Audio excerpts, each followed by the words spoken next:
a lei de Hess. As entalpias padrão de reações individuais podem ser combinadas para se obter a entalpia de outra reação. Essa aplicação da primeira lei da termodinâmica é o que nós conhecemos como lei de Hess. A lei de Hess nos diz que a entalpia padrão de uma reação global é igual à soma das entalpias padrão das reações individuais em que a reação global possa ser dividida. As etapas individuais não são necessariamente realizáveis na prática. Para o cálculo, que nós vamos mostrar a seguir, elas podem ser reações hipotéticas. A única exigência que se faz é de que as equações químicas estejam balanceadas, equilibradas. A base termodinâmica da lei de Hess é a independência do ΔH padrão de formação em relação ao caminho. Por isso, podemos partir dos reagentes especificados, passar por quaisquer reações, algumas hipotéticas, até chegar aos produtos especificados, e no total termos o mesmo valor de variação de entalpia. Então, a importância da lei de Hess está na possibilidade de termos a informação de uma certa reação química, que pode ser difícil de conseguir diretamente, por meio de informações obtidas por outras reações. Aqui eu mostro um exemplo de aplicação da lei de Hess. Eu quero calcular o ΔH de combustão para o C3H6. Essa é a minha equação global. Ora, para conseguir encontrar o valor de ΔH, eu posso partir de reações intermediárias. Quais reações intermediárias? Aquelas que possuem na sua estrutura reagentes e produtos, ou reagente ou produtos, que sejam de interesse da reação global. Então, essa daqui é a minha reação global. Então, eu parto de uma primeira equação auxiliar. Essa equação termoquímica auxiliar é a reação do C3H6 reagindo com hidrogênio e formando C3H8. Eu conheço o ΔH para essa reação. Outra reação auxiliar é o C3H8 reagindo com oxigênio e formando CO2 mais água. Outra reação auxiliar é a água líquida, dando os seus componentes, seus elementos formadores, hidrogênio e oxigênio. Ora, a primeira reação química me interessa porque nela eu tenho C3H6, que é um dos participantes da minha reação global. A segunda reação química vai me interessar porque ela vai fornecer os produtos que estão presentes na minha reação global. E a água será uma reação que eu vou usar para fazer o balanceamento de todas essas equações aqui. Então, eu vou fazer a somatória das minhas equações químicas aqui, das minhas equações termoquímicas, e vou simplificar aquilo que é pertinente. Por exemplo, o C3H8, que aparece aqui como produto, aparece também aqui como reagente. Logo, ele pode ser simplificado. O hidrogênio gasoso que aparece aqui, também aparece aqui nessa terceira reação. Logo, ele também pode ser simplificado. A água que aparece aqui é que eu tenho uma água, que eu tenho 4. Eu também posso fazer a simplificação. Essa água aqui desaparece, ficando 3 moléculas de água do outro lado. O CO2 me interessa, eu vou mantê-lo. E eu vou fazer o balanceamento das minhas moléculas de oxigênio. Aqui eu tenho 5 mols de oxigênio, aqui eu tenho meio mol. Ora, para a minha equação global, eu preciso de 4,5 mols de oxigênio. Logo, 5 menos meio vai dar 4,5, ou 9 dividido por 2. Então, a somatória dessas equações aqui me dá a minha equação problema. Assim como eu fiz a somatória das equações, eu vou fazer a somatória dos valores de ΔH de cada uma delas, que vai me fornecer no final o valor de ΔH dessa reação aqui de interesse. Vale lembrar que, como o ΔH é uma função de estado, eu posso usar essa equação química na forma de formação do C3H8, assim como eu posso usá-la de forma invertida, C3H8 dando C3H6 mais H2. O único detalhe que eu preciso me atentar é alterar o sinal do valor do ΔH, ok? Entalpia padrão de formação. As entalpias padrão de formação são definidas em termos dos estados de referência dos elementos. elas são expressas como a diferença entre a entalpia padrão de formação dos produtos e dos reagentes.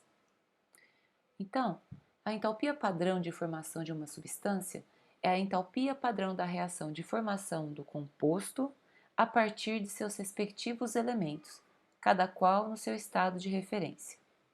Ou seja, se eu quiser saber a entalpia padrão de formação da água no estado líquido, eu vou considerar as entalpias dos elementos formadores, que é a entalpia do hidrogênio gasoso mais a entalpia do oxigênio gasoso também.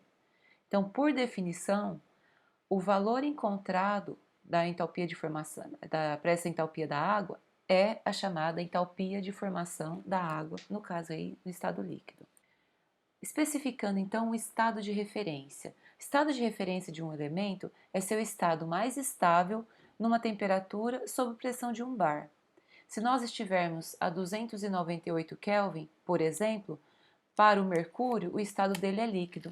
Para o carbono, nós teremos ele no estado sólido na forma de grafita.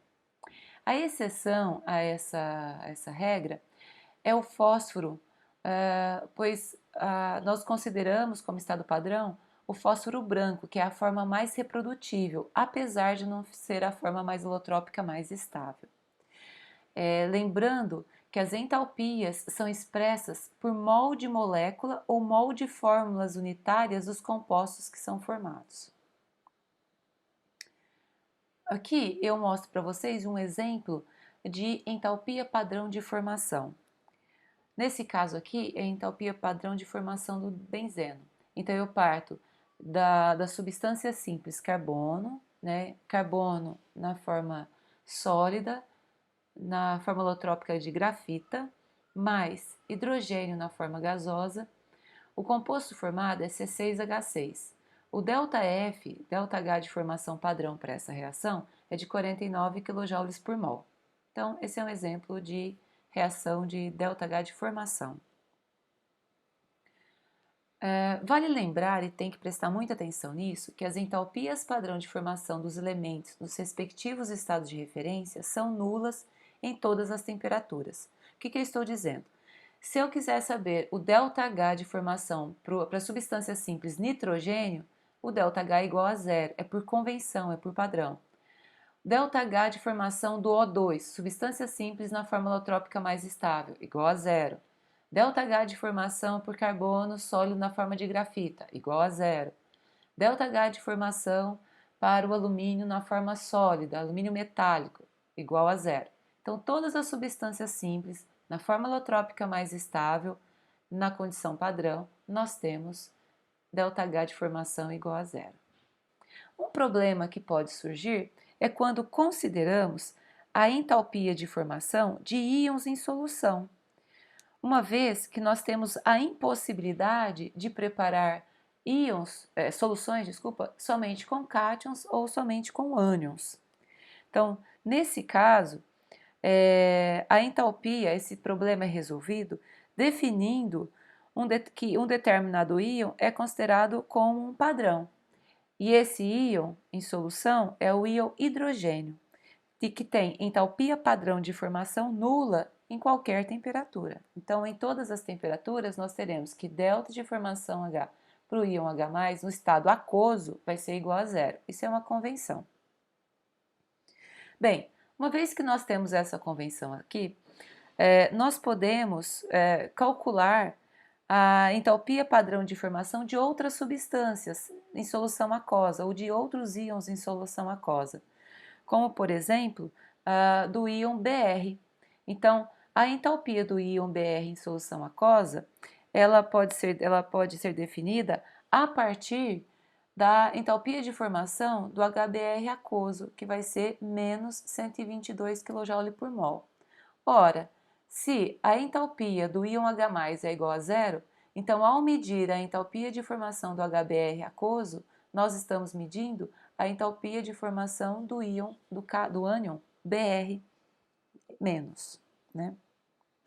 De posse do valor da entalpia de formação do íon Br-, nós podemos combinar com a entalpia de formação do AgBr aquoso para determinar o valor da entalpia de formação da prata com carga mais 1 aquosa. Ou seja, se eu tenho AgBr aquoso, quando eu coloco em solução, eu vou ter Ag mais e Br menos. Ora, se eu sei a entalpia do Br menos, eu posso calcular por diferença a entalpia do Ag mais em solução aquosa. Fundamentalmente, o que nós temos que ter em consideração é que esta definição de íons H+ com entalpia igual a zero ajusta os valores das entalpias de formação dos íons de um valor constante, que é escolhido de modo que o valor padrão de um deles, que é o íon H+, seja zero. O cálculo da entalpia de reação é algo que vai ficar relativamente simples a partir do momento que nós conhecemos as entalpias de formação de cada um dos participantes da reação.